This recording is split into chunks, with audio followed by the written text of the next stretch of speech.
අපේ ඇම්බිෂන් එකට ගැලපෙන සහ අපේ ෆයිනෑන්ෂල් බෑග්ග්‍රවුන්ඩ් එකට ගැලපෙන. ෆයිනෑන්ෂල් බෑග්ග්‍රවුන්ඩ් එකට ගැලපෙන රටක් යුනිවර්සිටියක් තෝරගන්න. හැම වෙලේම මේ ඉන්ඩස්ට්‍රි එකේ කතා වෙන දෙයක් තමයි ජෙනුයින් ස්ටුඩන්ට් කියන එක. ඔව්.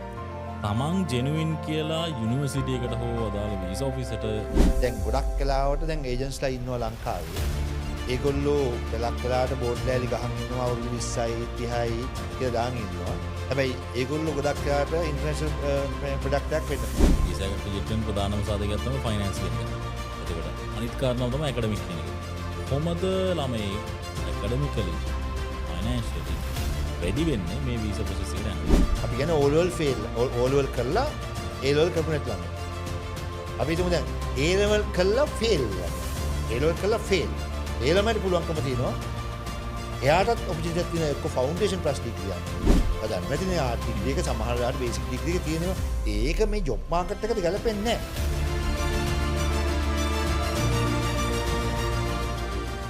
හයි ස්ටඩිස් වලට රට යන බලාපොරොත්තු වෙන ගොඩක් අය බය වෙන කාරණාවක් තමයි තමන්ගේ වීසා එක රිජෙක්ට් වෙයිද මොකක් හරි අවුලක් වෙයිද රට යන හීනයක්ම වෙයිද. ඕකට දෙන්න තියෙන හොඳම සොලියුෂන් එක තමයි මේ වීසා ප්‍රොසෙස් එක ගැන හරි අවබෝධයෙන් අවධානයෙන් වැඩ කරන්න ඕනේ. එතකොට ඔයාලට පුළුවන්කම හම්බ වෙනවා වීසා එක රිජෙක්ට් නොවි ඔයාගේ රට යන ඒ හීනේ ඇත්තක් කරගන්න. හැබැයි ඒකට කළ යුතු දේවල් තියෙනවා. හොඳ හැබිට්ස් ටිකක් තියෙනවා ෆලෝ කරන්න ඕනේ. ඒ දේවල් මොනවද කියලා තමයි අද එපිසෝඩ් එක කතා කරන්නේ. මොරකට අයිබෝන්. පළවෙනි ප්‍රශ්නේ. වීසා එකක් ඕනෑම රටකට යන්න try කරන කෙනෙක්ගේ වීසා එකක් රිජෙක්ට් වෙන්න බලපාන ප්‍රධානම හේතු ටික මොනවද? ඔය ප්‍රශ්නෙට අපි එතට යන්න ඉස්සෙල්ලා අපි බලන්න ඕනේ දැන් අපි ACC ආයතන වශයෙන් අපි වීසා එකක් හැමතිස්සෙම දානකොට අපි ප්‍රධාන වශයෙන් බලන්නේ වීසා එකක් හම්බ වෙන්නේ කොහොමද කියන එක නෙමෙයි. වීසා එකක් හම්බෙන්නේ කොහොමද කියලා බලුවොත් එහෙම බේසික් රික්වයර්මන්ට් එක ෆුල්ෆිල් කරන වීසා එක හම්බ වෙනවා. රයිට්. අපි හයි කමිෂන් වල තියෙන මේ අපි ගත්තොත් එහෙම වෙබ්සයිට් බලුවොත් එහෙම ඒවැය තියෙන රික්වයර්මන්ට්ස් ටික බලුවොත් එහෙම නිකන් හරි ලේසි ගොඩක් කිව්වා. අපි හැමතිස්සෙම බලන්නේ වීසා එකක් හම්බ නොවෙන්නේ කොහොමද කියන එක. ඒත් හම්බ නොවන දේවල් ටික ඔක්කොම ටික වැහුවාම හම්බෙන එක ගැන හිතන්න දෙයක් නැහැ. රයිට්. ඒක තමයි අපේ සාමාන්‍ය අපේ සිස්ටම් එක. දැන් වීසා එකක් රිජෙක්ට් වෙන්නේ කොහොමද? හැබැයි ওই වීසා එකක් රිජෙක්ට් වෙන්නේ කොහොමද කියවම රට අනුව වෙනස් වෙනවා. අපි ගත්තොත් එමේ එක එක රටවලට එක එක වීසා රික්වයර්මන්ට් තියෙනවා. දැන් උදාහරණයක් වශයෙන් ගත්තොත් මේ මෑතකදී වෙච්ච චේන්ජ් එක බලමු දැන්. ලංකාව ඇසස්මන්ට් 1. ඔත ඇසස්මන්ට් 1 එකේදී ඕස්ට්‍රේලියාව වල. ඔව්. දැන් ඕස්ට්‍රේලියාව ඇනවුන්ස් කරලා තියෙනවා ලංකාව ඇසස්මන්ට් 1 කියලා. ඇසස්මන්ට් 1 එකේදී ලෝ එකේ තියෙනවා ෆයිනෑන්ස් ඉංග්‍රීසි ලැන්ග්වේජ් එක ඒගොල්ලෝ බලන්නේ නැහැ.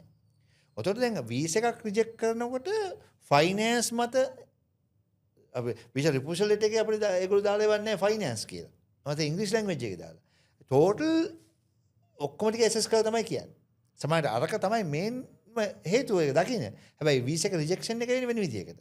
ඒ කියන්නේ කවුරු කොහොම සෝෂල් මීඩියා ඇතුලේ මොන කතන්දරය කිව්වත් හරි ප්‍රොසෙස් එක ෆලෝ අප් කරන එක තමයි පළවෙනිම ෆන්ඩමෙන්ටල් එක. අනිවාර්යයෙන්. මොකද හේතුව දැන් ඒගොල්ලෝ එන්ටයර් වීසා එක ඇනලයිස් කළා තමයි තීරණය ගන්න. ඒතු මේ එකක් දෙකක් කියන එක නෙමෙයි. ඒකට අපිට වීසා එකක් රිජෙක්ට් වෙන්න පුළුවන් ප්‍රධානම හේතුවක් තමයි ගොඩක් කලාවට ළමයාගේ කියන්නේ ළමයා තෝරගන්න කෝස් එක රිලවන්ස් එකක් නැහැ කියන එක. අපි ගත්තොත් තමයි. හැබැයි මේක කන්ට්‍රි එකක් අනුව වෙනස් වෙනවා. මම ඒක කිව්ව එකයි.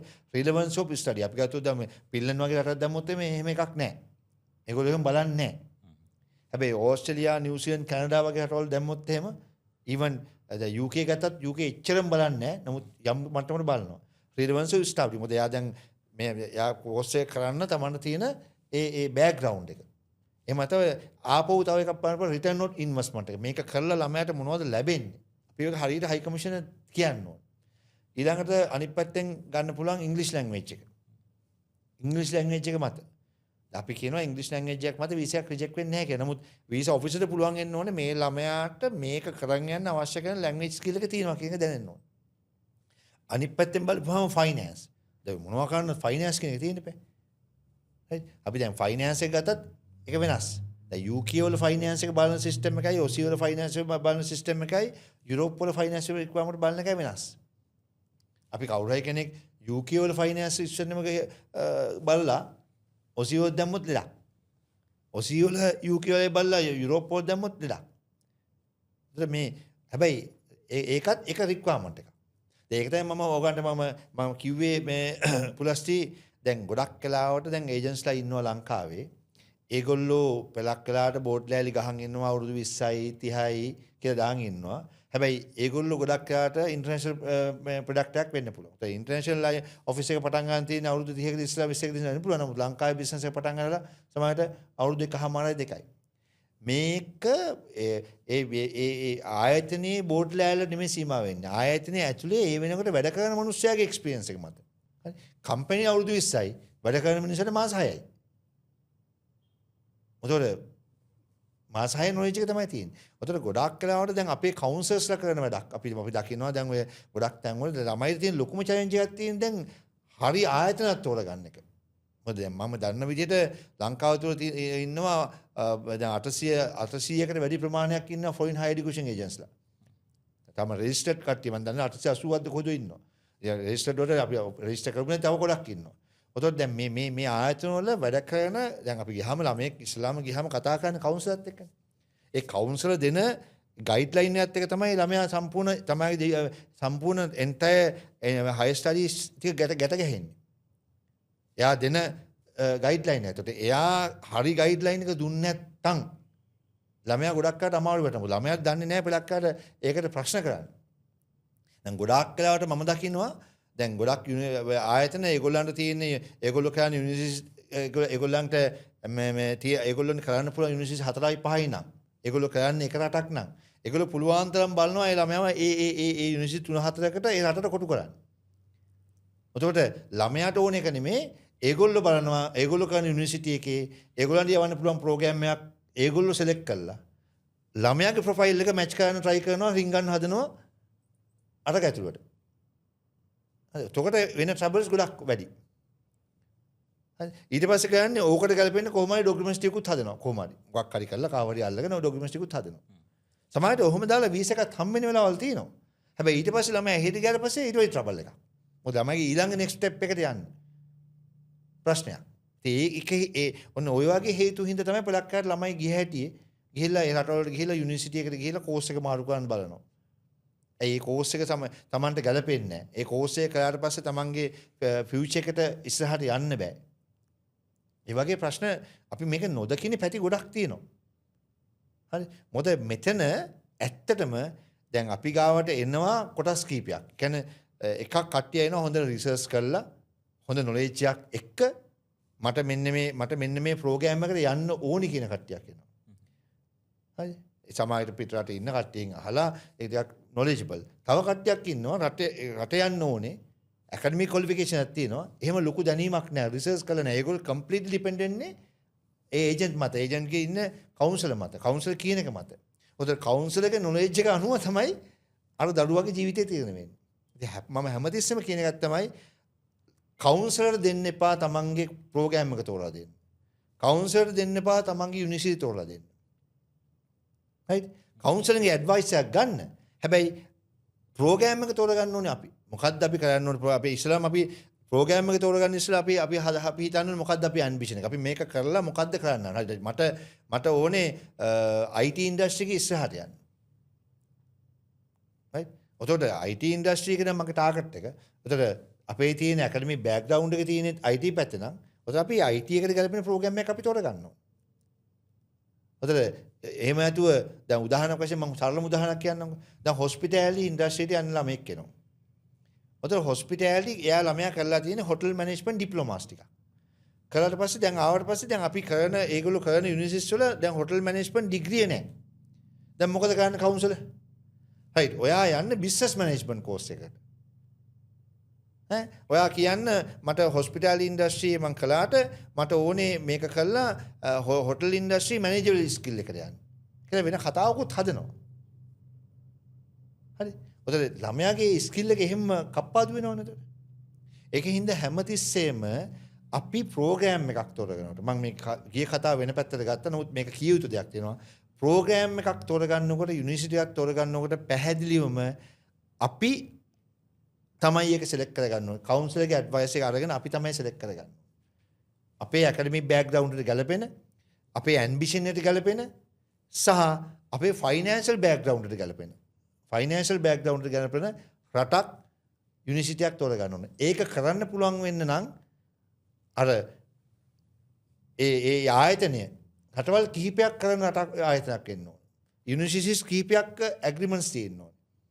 එහෙම නැත්නම් ඒ ළමයව කොටු වෙනවා. උතට මං අතට මුලට આવොත් එහෙම වීසා එකක් රිෆියුස් වෙන්න පුළුවන් තැන් මොනවද කියලා ගත්තොත් එහෙම ඒකට උත්තරේ මට හරියටම ඩිරෙක්ට්ම දෙන්න බෑ. මොකද රට අනුව වෙනස් වෙනවා. මොකද අපි ගත්තොත් එහෙම ඕස්ට්‍රේලියා, නිව්සීලන්ත, කැනඩා, මම මුලින් කිව්වනේ ඕස්ට්‍රේලියා, නිව්සීලන්ත, කැනඩා, UK, හරි, සිංගප්පූරු, ඩුබායි, යුරෝප් අපි රටවල් ගොඩක් කරනවා. හැබැයි මේජර් වශයෙන් ගත්තොත් එහෙම එක රිලෙවන්ස් ඔෆ් ස්ටඩීස්. ඒ කියන්නේ එයා තෝරගන්න කෝස් එක Tamanට ගැලපෙන්නේ නැහැ. ඊට පස්සේ එයාගේ ෆයිනෑන්ෂල් බෑග්ග්‍රවුන්ඩ් එක. ඊළඟට එයාගේ ලැන්ග්වේජ් ස්කිල් එක. රයිට්. ඊළඟට සම්පූර්ණ ඇනලයිස් කරගත්තට පස්සේ ඕස්ට්‍රේලියා වගේම ගත්තොත් එම ඒගොල්ලෝ කියනවා ඉන්ටෙන්සිව් රිටර්න් ටු කන්ට්‍රි. මොකද මේ এডুকেෂන් එක ඉවර කරලා උඹ නැවත ලංකාවට එන්නේ නැහැ. උඹ ජෙනුවින් ස්ටුඩන්ට් කෙනෙක් නෙමෙයි. ඔබට මේ ලංකාව ඇතුළේ උඹට ඔපචුනිටිස් නැහැ. උඹට වැඩිපුර ඔපචුනිටිස් තියෙනවා මේට වැඩි ඕස්ට්‍රේලියාවේ තියෙනවා. ඒකද ඒගොල්ලෝ මේ වගේ දේවල් ඇනලයිස් කරනවා. කවදාකවත් පුලස්ටි IELTS තිබුණා කියලා ෆයිනෑන්ස් තිබුණා කියලා විතරක් ෆයිනෑන්ස් IELTS ඇකඩමික් තිබුණා කියලා විතරක්ම අපිට වීසා හම්බෙන්නේ නැහැ. ඔතන ඒගොල්ලෝ එන්ටයර් පිච් එක බලනවා. ඇයි උඹ මේකට යන්නේ? මේක ගිහිල්ලා මොනවද උඹ කරන්න බලාපොරොත්තු වෙන්නේ? මේකෙන් පස්සේ උඹට මොකද ලැබෙන බෙනිෆිට් එක? මේ හැමදේම බලනවා. දැන් මේ මම කතා කරන්නේ ගොඩක් කරාට මේ ඕස්ට්‍රේලියා ගැන. අපි ගත්තොත් මේ UK ගැන ගත්තොත් එහෙම UK ගත්තොත් මේ এডুকেෂන් ගැප් ඒගොල්ලෝ ඇක්සෙප්ට් කරනවා. මේ UK ගත්තොත් এডুকেෂන් ගැප් සායන ප්‍රමාණයට ඇක්සෙප්ට් කරනවා. විශාල වශයෙන් IELTS way of තියෙනවා රටවල් ගොඩක් කරාට. ඉංග්‍රීසි ලැන්ග්වේජ් way of එක තියෙනවා ගොඩක් කරාට. O level C එකට A level S එකට way of තියෙනවා. එතකොට ඒගොල්ලෝ අර source of fund ඊට පස්සේ monthly regular income මේවා එකක්වත් ඉල්ලන්නේ නැහැ. ඒගොල්ලෝ ඉල්ලන්නේ. එතකොට අර මං කිව්වට OC වල වීසා එකක් රිජෙක්ට් කරන්න පුළුවන් කියන බ්ලැක් රික්වයර්මන්ට් වල UK එක බෑ. අත වීසා එක within 1 week 2 weeks වලින් වීසා එක ගන්න පුළුවන්කම තියෙනවා. අපි ආපහු අනිත් පැත්තට යුරෝප් පැත්තට ගියොත් එම මං කිව්ව පිල්ලන උදාහරණයක් වශයෙන් ඒතකොට රිලෙවන්සි ඔෆ් এডুকেෂන් කියන එකක් නැහැ. ඒජ් ලිමිට් එකක් කියන එකක් නැහැ. එතකොට මේ රටක් අනුව මේක වෙනස් වෙනවා. එතකොට අපි බලන්න ඕනේ අපේ තියෙන රික්වයර්මන්ට් එකට ගැලපෙන රට තෝරගන්න. එතකොට වීසා එක රිජෙක්ට් වෙන්නේ නැහැ. දැන් ඇත්තටම අපේ ගාව තියෙන්නේ account එකේ සල්ලි විතරයි කිසි දෙයක් පෙන්වන්න බැයි නම් මොකද බලන්න ඕනේ මේකට ගැලපෙන්නේ මොකද්ද? සරලව. ඒ කියන්නේ ඒක රට අනුව තමන් යන්න බලාපොරොත්තු වෙන කෝස් එක අනුව යුනිවර්සිටි එක අනුව සම්පූර්ණයෙන් වීසා එක රිජෙක්ට් වෙන්න පුළුවන් possibilities වෙනස් වෙනවා. අනිවාර්යයෙන් වෙනස් වෙනවා. හරි. ඊළඟ ප්‍රශ්නේ. දැන් හැම වෙලේම මේ ඉන්ඩස්ට්‍රි එකේ කතා වෙන දෙයක් තමයි genuine student කියන එක. ඔව්. තමන් genuine කියලා යුනිවර්සිටි එකට හෝ අදාළ වීසා ඔෆිස් එකට ප්‍රූව් කරන්නේ කොහොමද ළමයි? ඔව් ඇත්තටම දැන් මේක දැන් අපි ගත්තොත් එම ජෙනුවින් ස්ටුඩන්ට් කියනම GT කියන GT රික්වයර්මන්ට් එක වැඩිම තියෙන්නේ ගොඩක් වෙලාවට දැන් මේ OC වල. දැන් ගොඩක් වෙලාවට අර මම මුලින් අපේ එවත් මම කියලා තියෙනවා දැන් රටට ඇසෙස්මන්ට් ලෙවල් එකක් තියෙනවා වගේම යුනිවර්සිටියට ඇසෙස්මන්ට් ලෙවල් එකක් තියෙනවා. ඇසෙස්මන්ට් ලෙවල් 1 2 3 යනවා. ඒත් ඒගොල්ලෝ GT එකක් දාලා තියෙනවා. ඔතන දැන් GT එකේදී ගොඩක් වෙලාවට බලන්නේ ජෙනුවින්ස් එක බලන්නේ ළමයාගේ එකක් ඇකඩමික් බෑග්ග්‍රවුන්ඩ් එක. ළමයාගේ ඇකඩමික් බෑග්ග්‍රවුන්ඩ් එක. ළමයා යන කෝස් එක නෙක්ස්ට් ස්ටෙප් එකද? මේක ඊළඟ අවස්ථාවද මේක යන්නේ? සහ ඒ ළමයාට මේකෙන් එයා ඇචීව් කරන්න බලාපොරොත්තු වෙන්නේ මොනවද? හරි. දැන් මේක කරගන්න අවශ්‍ය කරන ලැන්ග්වේජ් ස්කිල් එක තියෙනවද? ඊළඟට මේක කරන්න අවශ්‍ය කරන ෆයිනෑන්ස් තියෙනවද? ඊළඟට ළමයාගේ ඇම්බිෂන් එක ජෙනුවින්ලි මෙයා এডুকেෂන් එකට ළමයෙක්ද? එහෙම නැත්නම් වෙන පර්පස් එකකට යන ළමයෙක්ද? මේ මෙව තමයි ඇනලයිස් කරන්නේ. ඉතින් මේක හරියට අපි ඇනලයිස් කරගන්න ඕනේ. මේක අපි මේ ඔක්කොම තිබිලා දැන් UK OC වලට වගේ නම් ඔය GS එක අපි ලියන SOP එක අපි හරියට ඇනලයිස් කරලා හරියට එක්ස්ප්ලেইন කරලා ලිව්වේ නැත්නම් සමහරට බලන වීසා ඔෆිසර් වැරදි අදහසක් ගන්න පුළුවන්කම තියෙනවා. හරිද? මේ ඔක්කොම තිබ්බත් අපි හරියට අර SOP එක හරියට ක්‍රියේට් කරේ නැත්නම් අපේ ඇත්ත කතාව හරියට ලියලා දෙන්න මොකද අපි ඉන්ටර්වයුව කරන්නේ නැහැනේ 1 to 1. ඉන්ට්‍රෝ කරනවා නම් අපිට කතා කරලා කියන්න පුළුවන් නෑ මේකයි විස්තර ටික. අපි අර කියන දේවල් ටික අපි දාන දෙන ඩොකියුමන්ට්ස් ටික මත තමයි මේ අපේ වීසා එක තීරණය වෙන්නේ. මොකද අපි ඒක හරියට ඇනලයිස් කරන්න ඕනේ ඒක. ඒක හරියට අපි කොතනද මේ ෆයිල් එක අරන් එන්න ඕනේ.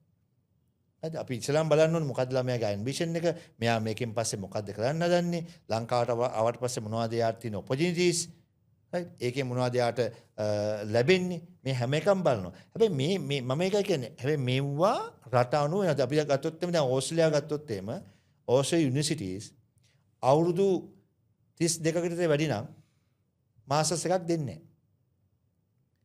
අවුරුදු 22කට වැඩි නම් 22 මැක්සිමම් කේස් බයි කේස් 23කට වැඩි නම් ඩිග්‍රී එකට යන්න බෑ. හැබැයි ඕකට හොඳ සොලියුෂන් එකක් තමයි නිව්සීලන්ත. නිව්සීලන්ත ඒජ් එක ප්‍රශ්නයක් නැහැ. අපිට ඒක එක්ස්ප්ලেইন කරන්න පුළුවන් නම් හරියට මෙන්න මේකයි කියලා හරියට ඒක ගලප ගන්න පුළුවන් නම් නිව්සීලන්ත වල අපිට ප්‍රශ්නයක් නැහැ ඒජ් එක.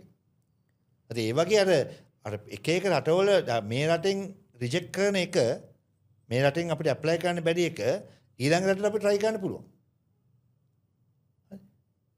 හරි මං කියන්නේ පැහැදිලි වෙනවා. ඔතන මට හරියටම දැන් ඔයා මට වෙනම කතා කරලා ඇහුවොත් ඕස්ට්‍රේලියාව වල තියෙන මොකද්ද රික්වයර්මන්ට් එක, ඒක වීසා එකක් රිජෙක්ට් වෙන්නේ කොහොමද, ඒක ෆයිනෑන්ෂල් රික්වයර්මන්ට් එක මොකද්ද කියලාත් මට හරියටම ඒම් කරලම කියන්න පුළුවන්. හැබැයි ජෙනරලි ඇහුවොත් එහෙම මට කියන්න පුළුවන් වෙන ওই ටික. හැබැයි මේ අතුරු මං කියනවා තමන්ගේ රික්වයර්මන්ට් එක හරියට තේරුම් අරගෙන අර මල්ටි ඩෙස්ටිනේෂන් කරන ඒජන්සි එකකට ගියාම සහ යුනිවර්සිටි වැඩි ප්‍රමාණයක් ඒගොල්ලොත් එක්ක සම්බන්ධ වෙලා තියෙනවා නම් අන්න ඒ වගේ තැනකදී Tamanට හරි ඔපචුනිටි ගන්න පුළුවන්. නැත්තම් අර කෙනාගේ කොටු ඇතුළත තමයි ආය දාගන්න හදන්නේ. ඊළඟ ප්‍රශ්න දැන් වීසා එකක් රිජෙක්ට් වෙන ප්‍රධානම සාධකයක් තමයි ෆයිනෑන්ස් කියන එක. එතකොට අනිත් කාරණාව තමයි ඇකඩමික් කියන එක. කොහොමද ළමයි ඇකඩමිකලි and financially ready වෙන්නේ මේ වීසා process එකට යනකොට? ඔව්. දැන් ඇත්තටම ගත්තොත් එහෙම ඔයාගේ ප්‍රශ්නෙට ඇකඩමික් රික්වයර්මන්ට් එක මොකක් වුණත් ෆොරින් එඩියුකේෂන් සිස්ටම් එක හැදලා තියෙන්නේ ඇකඩමික් රික්වයර්මන්ට් එකට ගැලපෙන ප්‍රෝග්‍රෑම් එකකට අපිට යවන්න පුළුවන්. හැබැයි ඔතන එක බැරියර් එකක් තියෙනවා O level ලංකාවේ. O level ෆේල් ළමයෙකුට තියෙන ඔපචුනිටිස් හරිම රෙයා නැතිම තරම්. O level පාස් ළමයෙකුට අපිට පුළුවන්කම තියෙනවා ඒ කන්ට්‍රි එක අනුව ආපත් මම හිතන කන්ට්‍රි එක අනුව නමුත් දල වශයෙන් 90ක් මේ වගේ තමයි ෆවුන්ඩේෂන් ප්ලස් ඩිග්‍රී. යා ෆවුන්ඩේෂන් එකක් කළා ඩිග්‍රී එකක්. දැන් ඕල් එක කරන අවුරුදු ලංකාවේ නම් අවුරුදු 16යි. දැන් උතනත් හරි ක්‍රිටිකල් පොයින්ට් එකක් තියෙනවා. හරි වැදගත් තැනක් තියෙනවා. අවුරුදු 16යි. ඒත් ඕල් ෆවුන්ඩේෂන් ප්ලස් ඩිග්‍රී කියන්නේ ළමයෙකුට පුළුවන්කම තියෙනවා උපරිම අවුරුදු 21 22 වෙනකොට ඩිග්‍රියක් ගන්න. ෆොරින් එඩියුකේෂන් සිස්ටම් එකේ. ලංකාවේ අපි කිව්වොත් අපි ඕල් එක කරලා A levels කරනවා කියන්නේ A level එකට සාමාන්‍යයෙන් අවුරුදු 2ක් වුණාට අවුරුදු 3ක් රිසර්ච් වෙනවා 3මාරක් සමහරට 4ක් යනවා. දැන් මේ අවුරුදු 4ෙන්ම නැත්නම් 3මාරෙන්ම කරන එක මේ ෆොරින් හයිර් එඩියුකේෂන් සිස්ටම් එකේ අවුරුද්දෙන් කරනවා. යා ඒ යන්න ඕනේ අපි කියන ෆවුන්ඩේෂන් එක ගත්තත් ඉංජිනේරින්ග්ද සයන්ස්ද ඒ වාසේ අපි කියමු බිස්නස්ද එමට ITද ඒ එක එක ඒවට ෆවුන්ඩේෂන් තියෙනවානේ. ඔතන ඒක ටාගට් කරලා ෆවුන්ඩේෂන් තියෙනවා. ඔතන back to අපි ප්‍රශ්නට આવොත් එහෙම ෆවුන්ඩේෂන් ප්ලස් ඩිග්‍රී. අපි කියන්නේ O level fail O level කළා A level කරපු නැති ළමයි. අපි හිතමු දැන් A level කළා fail ළමයි කියනවා. A level කළා fail. ඒ ළමයට පුළුවන්කම තියෙනවා එයාටත් ඔපචුනිටි එකක් තියෙනවා එක්ක ෆවුන්ඩේෂන් ප්ලස් ඩිග්‍රී යන්න. right? එහෙම නැත්නම් එයාට පුළුවන්කම තියෙනවා A level fail නේ ලංකාවේ ඩිප්ලෝමා කළොත් එහෙම ඩිප්ලෝමා කරලා තිබුණොත් එහෙම එයාටත් ඔපචුනිටි එකක් තියෙනවා. ඊළඟට අපි ඩිග්‍රියක් තියෙන ළමයෙකුට අපිට ඩිරෙක්ට් ඩිග්‍රී යන්න පුළුවන්කම තියෙනවා. එහෙම ලංකාවේ මට අමතකුණා ලංකාවේ HND එකක් කරලා තියෙනවා. අපි ලංකාවේ රෙකග්නිෂන් HND එකක් කරලා තියෙනවා. O level කරලා තියෙනවා. O levelෙන් පස්සේ A level කරලා A level fail හරි පාස් හරි HND එකක් කරලා තියෙනවා. එයාට පුළුවන්කම තියෙනවා ඕනනම් කෙලින්ම ඩිග්‍රී ෆයිනල් එකට යන්න පුළුවන්කම තියෙනවා. එහෙම නැත්නම් දැන් UK වගේ තියෙනවා නම් HND එක තියෙන ළමයෙකුට හොඳ ඔපචුනිටි එකක් මේක. HND එක වගේ තියෙන ළමයෙකුට ෆ්‍රී මාස්ටර්ස් ප්ලස් මාස්ටර්ස්. ඒ කියන්නේ HND කරපු ළමයාට පුළුවන්කම තියෙනවා මාස්ටර්ස් එක ඉවර කරන්න අවුරුදු දෙකමාරයි. මේක මේ අපේ ළමයිට සහ දෙමව්පියන්ගේ නොසලකා හරිනම දේ තමයි කාලය. ගණන් ගන්න නෑනේ. දැන් අපි ඒ O level කරපු හැටි A level කරපු හැටි අපි ගොන් ගෑල්ලමයි දුවනවා hair dressing course එකක් කරන්න. එහෙම නැත්නම් මොකද මහාන මොකක් හරි course එකක් කරනවා. එහෙම නැත්නම් කට්ටිය ගොඩක් ට්‍රෙන්ඩ් එකක් තියෙනවා double AT, chartered, CMAS. හැබැයි ඔය කරපු ළමයා අන්තිමට ඔය එකකටවත් නැති ඒරියා එක තමයි ඉන්නේ.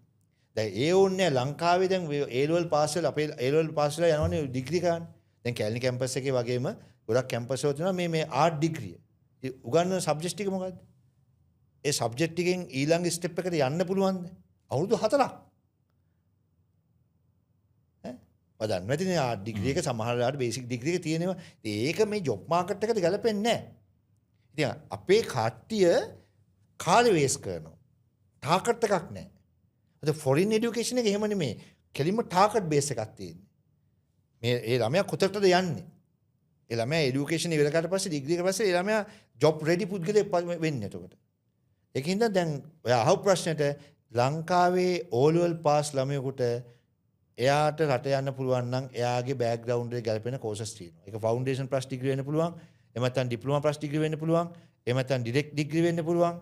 එහෙම නැත්නම් টොප් අප් ඩිග්‍රී කියන්නේ ඩිග්‍රී ෆයිනල් එක වෙන්න පුළුවන්. එහෙම නැත්නම් අපි කියමු දැන් ඩිග්‍රියක් ලංකාවේ ඩිග්‍රියක් කරපු ළමෙක් ඉන්නවා GPA එක අඩුයි. GPA එක අඩුයි දැන්.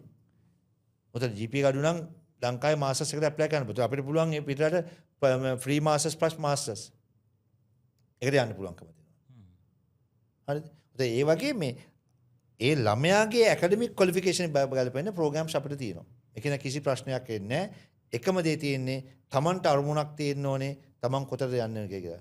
මම තව වතාවක් කියනවා පුලස්ටි අපේ මේක අහන් ඉන්න බලන දෙමාපියන්ට ළමයිට අපි නොසලකා හරින පළවෙනිම දේ තමයි. මොකද අපිට ෆයිනෑන්ස් හොයාගන්න පුළුවන් වුණාවක් තියෙනවා. ඉංග්‍රීසි ලැන්ග්වේජ් එකේ ප්‍රශ්නයක් තියෙනවා නම් ලැන්ග්වේජ් එක හදාගන්න පුළුවන්. අපි ගත්තොත් මේ ACC ආයතනය ගත්තොත් අපි ඉංග්‍රීසි ඇකඩමි ACC ඉංග්‍රීසි අපි IELTS කරනවා. අපි IELTS ප්‍රෝග්‍රෑම් එක කරනවා. ඒකේ තියෙනවා එක ඉංග්‍රීසි නොලෙජ් එක අඩු කට්ටිය ඉඳන් වැඩි කට්ටියට නිකන්. ප්‍රී ප්‍රෙපරේෂන් කියලා තියෙනවා. එක එක ක්ලාසස් තියෙනවා. ඒතර ඉංග්‍රීසි ලැන්ග්වේජ් එක හදාගන්න පුළුවන්. අපි බැංකුව වලින් ලෝන් එකක් අරන් දෙනවා. හැබැයි මේ කාලේ කියන්නේ කල්පනා කරගත යුතුමයි. ඒකත් එකම දැන් අර කාල කල්පනා කරන කියන එක හරියට අවබෝධයෙන් වැඩ කරන්නේ නැත්නම් දැන් ලංකාවේ තුළ এডুকেෂන් සිස්ටම් එකේ පුරුදු වෙලා තියෙන විදිහත් එක්කම ඕලෙවල් ඉවරලා සෑහෙන කාලයක් ඉන්න රිසල්ට්ස් එනකල් ඒලෙවල් ඉවරලා රිසල්ට්ස් එනකල් සෑහෙන කාලයක් ඉන්නවා. ඒකට අර කාලේ තියෙන වැදගත්කම වටිනාකම නොතේරෙන්න පුළුවන්. හැබැයි මෙතනින් පස්සට යන්නේ ඔයාගේ දරුවගේ ඔයාගේ අනාගතේ නම් ඒක අනිවාර්යෙන්ම කන්සිඩරබල් ෆැක්ටර් එකක් වෙනවාමයි. ඒ හින්දා කාලය කළමනාකරණය කරගන්න සහ මේ කාල වේලා පරිස්සම් කරගන්න අනිවාර්යෙන්ම මේ ස්ට්‍රැටජිකලි වා ඒ ප්ලේ කරන්න ඕන විදිහට ප්ලේ කරන්න කියන මතක් කිරීමත් එක්ක දැන් අපි ෆයිනෑන්ස් ගැන කතා කරන්න යනවනේ. කලින් එපිසෝඩ් එක බැලුවා නම් කලින් එපිසෝඩ් එක බලපු නැති කෙනෙක් ඉන්නවනම් අනිවාර්යෙන් කලින් එපිසෝඩ් එක ගැන කලින් එපිසෝඩ් එක බලන්න. ඒකෙදි අපි සම්පූර්ණයෙන් ෆයිනෑන්ස් කොහොමද හරියට මැනේජ් කරගන්නේ, ෆයිනෑන්ස් වල තියෙන තත්ත්වය මොකක්ද සහ රට යනවා නම් කොහොමද වියහියදම් වෙන්නේ කියලා සම්පූර්ණයෙන් කතා කරලා දෙනවා. හැබැයි අපි මේ එපිසෝඩ් එකේදී පොඩි බ්‍රීෆ් එකක් දෙමු. ෆයිනෑන්ස් කොහොමද මැනේජ් කරගන්න ඕන සහ මොන වගේ දේවල් වලටද ෆයිනෑන්ස් රෙඩි කරගන්න ඕනේ. ඔව් දැන් ඇත්තම කියනවා නම් දැන් ඔය මම මගේ හැමතැනම කියන එකක් තමයි මේ හැම දෙයක්ම ළමයාගේ ඩ්‍රීම් එක සක්සස් වෙන්නේ එයාගේ ෆයිනෑන්ස් මත. හැබැයි මම මේක කියන්න හැමතිස්සෙම උත්සාහ කරන්නේ ෆයිනෑන්ස් මදි කියලා. තමන් යන්න හදන ටාගට් එක නැති කරගන්න එපා. මොකද තමන්ට පටන් ගන්න පුළුවන්කම තමයි. උදාහරණයක් වශයෙන් මෙහෙම හිතන්නකෝ දැන් අපි හිතමු පුලස්සිට වාහනයක් ගන්න ඕන. දැන් පුලස්සි කැමති බෙන්ස් එකක් ගන්න. දැන් පුලස්සි ගාව තියෙන්නේ බෙන්ස් එකට අපි හිතමු ලක්ෂ 200යි. පුලස්සි ගාව තියෙන්නේ ලක්ෂ 100යි. දැන් පුලස්සි ලක්ෂ 100 දාගෙන ලක්ෂ 200ම හොයන්න try කරොත් එහෙම පුලස්සි සෑහෙන කාලයක් යන්න වෙන්නේ බස් එකකින්. හැබැයි පුලස්සි ලක්ෂ 100 වියදම් කරලා ගන්න පුළුවන් වාහනේ අරගෙන හරිද? ක්‍රමානුකූලව බිල්ඩ් අප් වෙලා වාට ඊට පස්සේ මේක විකුණලා ආභයක් හොයාගෙන වාට යන්න පුළුවන්කම තියෙනවා ලක්ෂ 200 වාහනේ ගන්න.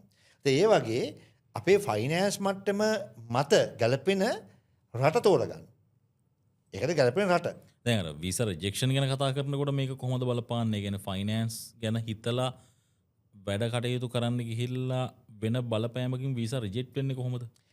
ෆයිනෑන්ස් මත ෆයිනෑන්ස් මත හිතලා වීස එකක් රිජෙක්ට් වෙන බලපෑම වීස එකක් රිජෙක්ට් වෙනවා නම් වෙන්නේ තමන්ට නොගැලපෙන රටක් තෝර ගැනීමනේ. ඔයාගේ ප්‍රශ්නෙට මෙතන උත්තර තියෙනවානේ. ෆයිනෑන්ස් මත හිතලා වීස එකක් රිජෙක්ට් වෙනවා කියන එකම එතකොට ඒ අපි කරලා තියෙන්නේ තමන්ට නොගැලපෙන රට තෝර ගැනීම එක. මොකද තමන්ට ගැලපෙන රට තෝරගත්තොත් එහෙම ෆයිනෑන්ස් මත වීස එකක් රිජෙක්ට් වෙන්නේ නැහැ. දැන් පරිණි ඉස්සලා එකදී මම එක්ස්ප්ලেইন කළා මොකද හේතුව දැන් අපි ගත්තොත් එම දැන් ඔසී ගත්තොත් එම ඕස්ට්‍රේලියාව වල තියෙන රික්වයර්මන්ට්ස් ටිකක් තියෙනවා. ඒ රික්වයර්මන්ට් ටික අපි ගාව නැත්තම් ඒක බලහත්කාරයෙන් හදාගන්න උත්සාහ කළා එක එක ක්‍රමවේදය වලින්ම ඒක දාලා දැම්මොත් නේ අපි ජෙනුවින් නැහැ කියලා වීසාවක් රිජෙක්ට් වෙන්න පුළුවන්කම තියෙනවා. හරිද? හැබැයි අපි ගාව තියෙන්නේ අපි ගාව තියෙන ෆයිනෑන්ෂල් රිසෝස් එකට ගැලපෙන රට තෝරගන්න පුළුවන්. දැන් ඕක ඔය ප්‍රශ්නේ අහුවනම් ඕස්ට්‍රේලියාව විතරක් යවන ඒජන්සි එකකින් මම කියන උත්තරේ දෙන්නේ නැහැ. දැන් මට පුළුවන්කම තියෙනවා ඔයා එනවනම් මාගාවට ඔයා ආවට පස්සේ ඔයා එනවා මාගාව රට යන්න. ඔතන මම බලනවා ඔයාගේ ෆයිනෑන්ස් කොහොමද ඔයාගේ ෆයිනෑන්ස් තියෙන සෝස් එක. හැකියාව. ඒ හැකියාව අනුව මට පේනවා රයිට් ඔයාට හරි මෙයාව මට ඔසී යවන්න පුළුවන්. මට නැත්තම් UK නිව්සීලන්ත නෑ මට ඒක බෑ. එහෙම නැත්තම් මට කොහොම කැනඩා නෑ කැනඩාත් බෑ. එහෙනම් මට යුරෝප් යවන්න පුළුවන්. මොකද ළමයාගේ ඇම්බිෂන් එක එඩියුකේෂන් එක නම් ඇත්තම බලමුතු ළමයා අපි ගාවට ළමයා මොනවද තියෙන්නේ? පළවෙනි එක ළමයාගේ තියෙන ගොඩක් කරාට ළමයාට ඕනේ එයාගේ ඇම්බිෂන් එකක් තියෙනවා. මට ඩිග්‍රියක් කරගන්න ඕනේ. මට මාස්ටර්ස් එකක් කරගන්න. මට ප්‍රොෆෙෂනල් කෙනෙක් වෙන්න ඕනේ. හරිද? ඉතින් දෙවෙනි එක ළමයා තියෙන්නේ ඔය කාලය තුල ළමයා බලනවා එහෙ part time job එකක් කරලා එයාගේ කොස්ට් එක කවර් කරගන්න පුළුවන්ද කියලා. දෙවෙනි එක. අපි මේ ඇත්ත කතාවට ගියොත් එහෙම. තුන්වෙනි එක. ඊට පස්සේ ගොඩක් අය බලන්නේ ළමයා හැකියාවක් තියෙනවා සෙටල් වෙන්න පුළුවන්ද කියන එක. මට සෙටල් වෙන්න පුළුවන්. දැන් ඕක තමයි මේජර් එක. එතකොට අපි මේ අපේ ටාගට් එක මේක නම් අපි මේක තමයි ටාගට් කරන්නේ. දැන් අපි දැන් පෙලක් කට්ටිය අපි ගාවට ආවට පස්සේ දැන් අපි එක එක දේවල් කියනවා. දැන් අපි ගත්තට මේ හැම රටේම ප්‍රශ්න තියෙනවානේ මේ දැන් ලංකාව ගත්තොත් ෆයිනෑන්ෂල් ක්‍රයිසිස් එක. ලංකාව වගේම ෆයිනෑන්ෂල් ක්‍රයිසිස් එකක් තියෙනවා නිව්සෙන් වල. හරිද? ඒත් අපි නිව්සෙන් යනවා. කොස්ට් ඔෆ් ලිවින් එක වැඩි කියනවා. අපිට හරි ජීවත් වෙන්න අමාරුයි කියනවා. අපි ගත්තොත් එම දැන් ඕස්ට්‍රේලියාව ගත්තොත් එම එම්ප්ලොයිමන්ට් එකෙන් 130කට ආසන්න කරලා ටැක්ස් ගහනවා. ටැක්ස් එක කැපිලා පඩිය එන්නේ. ඉතින් මේ රටවල් එහෙම තමයි. හැබැයි අපි බලන්න ඕනේ ඒ තුලින් අපි සක්සස් වෙන්න. මොකද අපි මුලින්ම අපේ ෆයිනෑන්ස් එකට ගැලපෙන්න පුළුවන් රට තෝරගෙන ලොකු බර්ඩන් එකක් නැතුව ලොකු ස්ට්‍රෙස් එකක් නැතුව යන්න පුළුවන් රටට යනවා. හැබැයි මොකද හැබැයි බලන්න ඕනේ හැබැයි ඒ රටේ এডুকেෂනල් රෙකග්නිෂන්ද ඒකෙන් පස්සේ ඒ කියන අපේ දේවල් ඒකෙන් පස්සේ අපිට ජොබ් එකකට යන්න පුළුවන්ද ඒකෙන් අපිට අපි බලාපොරොත්තු වෙනවා නම් අපි ඒ සෙටල් වෙන්න බලාපොරොත්තු වෙනවා සෙටල් වෙන්න පුළුවන්ද ඒ කියන්නේ මේ දේවල් ගැන කන්සිඩර් කරලා ඇප්ලයි කරන්න ඕනේ තමන්ගේ ෆයිනෑන්ස් වලට ගැලපෙන රටක් ෆයිනෑන්ස් වලට නොගැලපෙන රටක් ඇප්ලයි කළොත් වීසා එක රිජෙක්ට් වෙන්න පුළුවන් ෆයිනෑන්ස් එකට නොගැලපෙන රටකට ඇප්ලයි කරොත් අනිවාර්යෙන් වීසා එක රිජෙක්ට් වෙන්න පුළුවන් එතකොට මොකද්ද අපි කරන්නේ අපි බලහත්කාරයෙන් ෆයිනෑන්ස් එකට ගලප ගන්න හදනවා ෆයිනෑන්ස් එකට බලහත්කාරයෙන් ගලප ගන්න හදනවා කියන එකේම කියන්නේ මොකද්ද එතකොට අපි මොකක් හරි ડોකියුමන්ටේෂන් පාර්ට් එකක් කරන්න හදනවා එතකොටනේ අපි මේ රිස්ක් එක තියෙන්නේ හැබැයි මෙහෙම එකක් තියෙනවා එතකොට මම එකක් එකතු කරන්න ඕනේ සමහර දෙමාපියෝ ඉන්නවා ෆයිනෑන්ෂියලි කේපබල් හැබැයි ඒගොල්ලෝ හරියට ෆයිනෑන්ස් ටික කළමනාකරණය කරලා නැහැ දැන් උදාහරණයක් වශයෙන් දෙන්න රස්සාවක් කරනවා පඩිය ලක්ෂ 1.5යි දැන් ඕස්ට්‍රේලියාවට යන්න ලක්ෂ 3.5ක මාසික ආදායමක් ඉන්නවා ගියක් රෙන්ට් එකට දීලා තියෙනවා බදු ඔප්පුවක් ගහලා නැහැ ගෙවල් දෙක තුනක් රෙන්ට් එකක් දීලා තියෙනවා ප්‍රයිවට් ටියුෂන් කරනවා ඔහේ අතර සල්ලි ගන්නවා දැන් ලෝයස්ට්ලා ප්‍රොෆෙෂනල්ස්ලා එයාගේ ෆී එක අතර ගන්නවා හැබැයි ඒගොල්ලන්ට ෆයිනෑන්ෂල් රිසෝස් තියෙනවා හැබැයි ඒ වගේ කෙනෙකුට අපිට ඒක හරියට අපි වගේ ඒජන්සියට ආවට පස්සේ අපි කරන්නේ ඒකයි. ඒ අපි හරියට අයිඩෙන්ටිෆයි කරලා මෙයාගේ රිසෝස් තියෙනවා නම් අපි ඒක හරියට ස්ක්‍රීම් ලයින් කරලා දෙනවා. රයිට්. ඔයාගේ මේ රිසෝස් ටික පාවිච්චි කරලා මේක හරියට හරි ගස්ස ගන්න. ඔතන ඒ කට්ටිය ඒක අනිවාර්යෙන් අපිට යවන්න පුළුවන්. අපි කොහොම රිසෝසස් නැත්තම් හරි රිසෝසස් නැත්තම් ඒ කියන්නේ අවශ්‍ය ප්‍රමාණයට අපිට මේක කල්පනාකරන කරන දේවල් නැත්තම් අපි ඒකට ගලපන දෙයකට යන්න ඕනේ. මම කියන්නේ ඒකයි. මම කියන්නේ මේ ආපු හැටි නෑ නැත්තම් මේක දැන් මම කවුරු ළමෙක් හිතාගෙන එනවා මට ඔසී යන්න ඕන මට ඕස්ට්‍රේලියා යන්න ඕන මට නිව්සීලන්ත යන්න ඕන කියලාගෙන එන්න ළමෙක් ඉන්නවා. ඔතන මම ගත්ත හැටි එයාගේ ෆයිනෑන්ස් ටික මං හෝ මගේ කවුන්සර්ස්ලා කවුරුත් කියන්නේ ෆයිනෑන්ස් ටික ගලපලා ඇවිල්ලා මම එන්නේ ළමයා ඕස්ට්‍රේලියා යන්න නෑ ඔයා ඕස්ට්‍රේලියා යන්න එපා ඔයා යුරෝප් යන්න කියලා එකපාරටම අපි කියන්නේ නෑ. අපි ඇනලයිස් කරලා බලනවා රයිට් හරි මොකද්ද පේරන්ට්ස්ලාගේ ආදායම මොකද්ද? පේරන්ට්ස්ලා තව මොනවද තියෙන වත්කම් මොනවද තියෙන්නේ? ඇඩිෂනල් ඉන්කම් ටික මොනවද තියෙන්නේ? පේරන්ට්ස්ලාට මේක මැනේජ් කරගන්න පුළුවන් හැකියාව මොකක්ද තියෙන්නේ? දැන් අපි හිතුවොත් එimhe දැන් බැංකු ලෝන්ස් ඕන තරම් ගන්න පුළුවන් නේ. අපි ඒකත් කතා කරානේ. හරි. අපි ගාව ඩිපොසිට්ස් නැහැ. හැබැයි අපි සේවින්ග්ස් ටික එකතු කරලා ඉන්වෙස්ට්මන්ට් ප්‍රොපර්ටිස් අරන් තිනවා. හරි. ඒ වගේ කෙනෙකුට ඒකටත් යන්න බෑනේ. හැබැයි ඒකට අපිට පුළුවන් එක එයාට බැංක් ලෝන් එකක් වගේ එන්ජ් කරලා දෙන්න. උතර හැමතිස්සෙම අපි රට තෝරගන්නකොට අපේ ෆයිනෑන්ස් වලට ගැලපෙන රටක් තෝරගන්න ඕනේ. උතර මේ ෆයිනෑන්ස් කියන එක ප්‍රධාන සාධකයක් වීසා එක රිජෙක්ට් කරගන්න. අනිත් කාරණාව ස්ටඩි කැප් කොහොමද බලපාන වීසා එක රිජෙක්ට් වෙන්නේ කොහොමද මේක මැනේජ් කරගන්නේ? මේක ඇත්තටම එකක් දීප්ලි කතා කරන්න ඕන ප්‍රශ්නයක්. මොකද දැන් මේන්ලි අපි ළමයෙක් යන්නේ এডুকেෂන් වලට. පළවෙනි මේක යාගේ এডুকেෂන් එක අර අදාළ යුනිවර්සිටියේ රික්වයර්මන්ට් එකට ගැලපෙන්න ඕන. යුනිවර්සිටියේ රික්වයර්මන්ට් එක ගැලපෙන්න ඕන.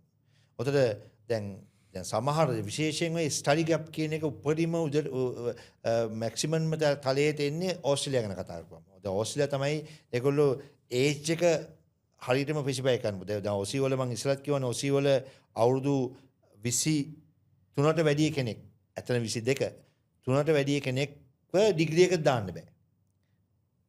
හැබැයි ලංකාවේ ඊට පස්සේ අපි හිතමු අවුරුදු 32කට වැඩි කෙනෙක්ව මාස්ටර්ස් එකට යවන්න බෑ. මාස්ටර්ස් කෝස් කෝස් එකට. මාස්ටර්ස් බයි රිසර්ච් වගේ යනවා නම් සාමාන්‍යයෙන් 35 තුනකයි යන්න පුළුවන්කම තියෙනවා. ඒක ඩීප්ලි බලනවා. හැබැයි ඒ වුණාට අතට නිව්සීලන්ත වල අපිට අවුරුදු 55 වෙනකම් මාස්ටර්ස් එකට යවන්න පුළුවන්. ඔතට ඒ කන්ට්‍රි එක අනුව ස්ටඩි ගැප් එක කියන එක වෙනස් වෙනවා. හරි. ඔතට ගොඩක් කලාවට ගත්තොත් ස්ටඩි ගැප් ඔසි වලට ස්ටඩි ගැප් එකක් එක්ක දැම්මොත් විසා රිජෙක්ට් වෙන ප්‍රමාණය ගොඩක් වැඩි. අපි එහෙමොත් ස්ටඩි ගැප් එකක් තියව නම් හොඳ එක්ස්ප්ලනේෂන් එකක් දාන්න ඕනේ. ඇයි අපිට මේක ස්ටඩි ගැප් එක උනේ කියලා. නිව්සීලන්ත වගේ රටකට ස්ටඩි ගැප් එක ස්ටඩි ගැප් කිව්වම මෙහෙම දැන් ගැප් එක දැන් අපි කියන A levels කළා අපි ඩිග්‍රියක් කරනවා. අපි A levels කළා ඩිග්‍රිය කරනවා A level එක ඩිග්‍රියක් කරනවා. දැන් A levels කළා ඔන්න ඩිග්‍රියට ගියා. ඔන්න A level කරනවා අවුරුදු 18න්. දැන් යුනිවර්සිටි ගියා ඩිග්‍රිය අවුට් වුණා අවුරුදු 27න්. දැන් අවුරුදු 32යි. දැන් එනවා මාස්ටර්ස් එකට යන්න. දැන් 27 ඉඳන් 32ට අවුරුදු 5යි. දැන් මේක এডুকেෂන් ගැප් එකක්. හරිද? ඔතන අපි ඒ කාලය තුල අපි ජොබ් එකක් කළා ජොබ් එකේ ග්‍රැජුවලි අපි ඉස්සරහට ගිහින් තියෙනවා. අපිට හොඳ SOP එකකින් අපිට පුළුවන්කම තියෙනවා ඒක එක්ස්ප්ලেইন කරන්න. ඒ වගේ එක්ස්ප්ලেইন කරපුවම අපිට නිව්සීලන්ත වලින් අපිට වීසා එකක් ගන්න එක ඉච්චර ලොකු ප්‍රශ්නයක් නෙමෙයි. අනිත් ප්‍රශ්න හැබැයි UK ගත්තොත් එහෙම ඔය এডুকেෂන් ගැප් එක කියන එක ඉච්චර කන්සිඩර් කරන්නෙම නැහැ. ඩීප්ලි බලන්නේ නැහැ. දැන් යුරෝප් ගත්තොත් එහෙම දැන් ෆින්ලන්ඩ් වගේ රටක් ගත්තොත් එහෙම ඒගොල්ලෝ අහන්නේවත් නැහැ. ඔතන දැන් ඔයා කියන ස්ටඩි ගැප් එකක්. දැන් ඕකත් මම ආපු මුලට එනවා.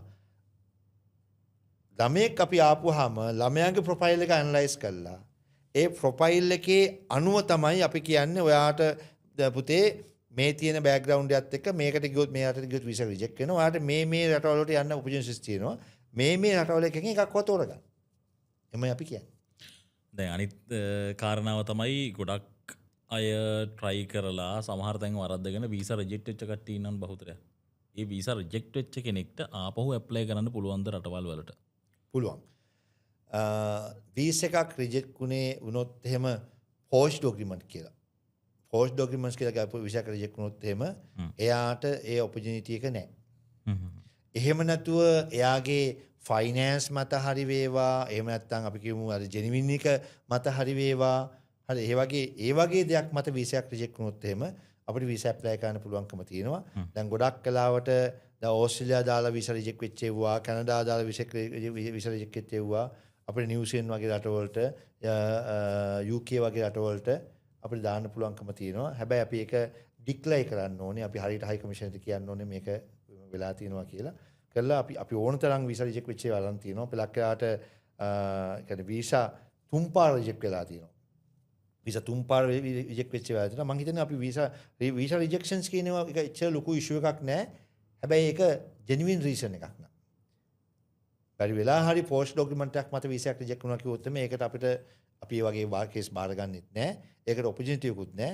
එහෙම නොවන වීසා රිජෙක්ෂන්ස් තියෙනවා නම් අපිට ඒක හැන්ඩල් කරන්න පුළුවන් කිසි ප්‍රශ්නයක් නෑ.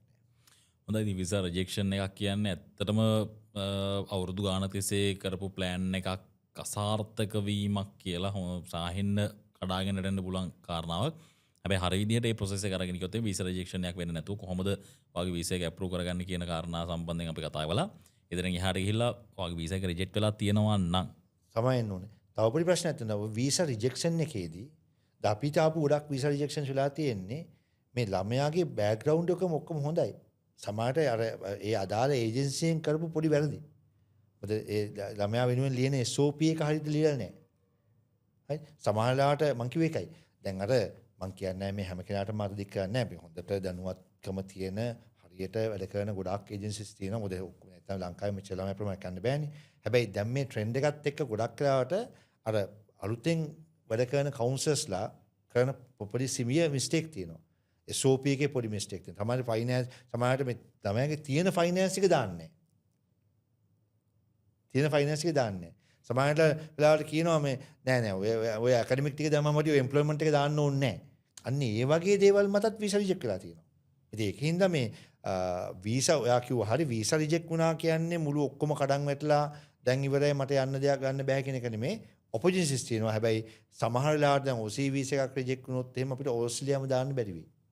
මොකද සමහර වෙලාවට ඕස්ට්‍රේලියා යුනිවර්සිටි එකකින් වීසා එකක් රිජෙක්ට් වුණාම ඒගොල්ලෝ ආපහු ඒ යුනිවර්සිටි CEO එකක් දෙන්න නැති වෙන්න පුළුවන්. හැබැයි ඩාර්ක් ජෙනුයින් එකක් ජෙනුයින් කේස් එකක් ඒ කියන්නේ කවුරු හරි වීසා එක හැන්ඩල් කරපු ඒ ඒජන්සියේ මත ඒ ඔෆිසර් මත වුණ මිස්ටේක් එකක් නම් අපිට හරියට ස්පෙસિෆයි කරන්න පුළුවන් වුණොත් අපිට ඒක ගන්න පුළුවන්කම තියෙනවා. ඒ කිසි ප්‍රශ්නයක් නැහැ. ඒකින්ද මේ කොයි වෙලාවත් වීසා එකක් රිජෙක්ට් වීම කියන්නේ තව රටකට වීසා එකක් ගන්න බැරි වීමක් නෙමෙයි. හොඳයි දැන් ඔබට පැහැදිලි වීසා එකක් රිජෙක්ට් වෙනවයි කියන්නේ කලින් කියපු විදිහටම ඉතාමත්ම ලොකු ප්‍රශ්නයක් මානසික කඩා වැටෙන්න පුළුවන්. හැබැයි හරි විදිහට වීසා එක ඇප්ලයි කළොත් හරි ඩොකියුමන්ට්ස් ටික සබ්මිට් කළොත් හරි ප්‍රොසෙස් එකකට ගියොත් වීසා එකක් අප්‍රූව් කරගන්නවා කියන එක අමාරු වැඩක් නෙවෙයි. වැරදිලාවත් වාගේ වීසා එකක් මේ වෙනකොට රිජෙක්ට් වෙලා තියෙනවා නම් ඒකටත් හරි සොලියුෂන් එකක් කොහොමද ගන්න කියන කාරණාව සම්බන්ධයෙන් ඔයාලට පැහැදිලි. ඔයාලට කරන්න තියෙන්නේ හරි දැනුමක් තියෙන අවබෝධයක් තියෙන ස්ටුඩන්ට් කවුන්සලර් කෙනෙක්ගෙන් මේ අදාළ කරන දැනුම සහ ඒ අවශ්‍ය මඟ පෙන්වීම ගන්න එක විතරයි. ACCHA ආයතනයක් විදිහට පහුගිය අවුරුදු 19 පුරාවටම මේ වගේ කේසස් සෑහෙන ප්‍රමාණයක් හැන්ඩල් කරලා තියෙනවා. ළමයි අති විශාල ප්‍රමාණයකට වීසා අරන් දීලා තියෙනවා. විශාල ප්‍රමාණයක මේ උසස් අධ්‍යාපන සීනේ සැබෑ කරලා තියෙනවා. ඉතින් මේ අපේ එපිසෝඩ් එකේ එන්ඩ් එකේ වැටෙන විස්තර වලට කතා කළොත් මොබයිල් නම්බර්ස් වලට කතා කළොත් ඔයාලත් පුළුවන් ඔයාගේ වීසා එක සම්බන්ධයෙන් තියෙන ප්‍රශ්නේ බොහොම ලේසියෙන් විසඳ ගන්න. ඔයාගේ ඩ්‍රීම් එක ඇචීව් කරගන්න. එපිසෝඩ් ගණනාවකින් තව ඉස්සරහටත් මේ ස්ටුඩන්ට් වීසාස් ගැන සහ මේ ප්‍රොසෙස් ගැන අපි කතා කරන්න ලෑස්ති. අදට කතා බහ අවසන්. Thank you very much.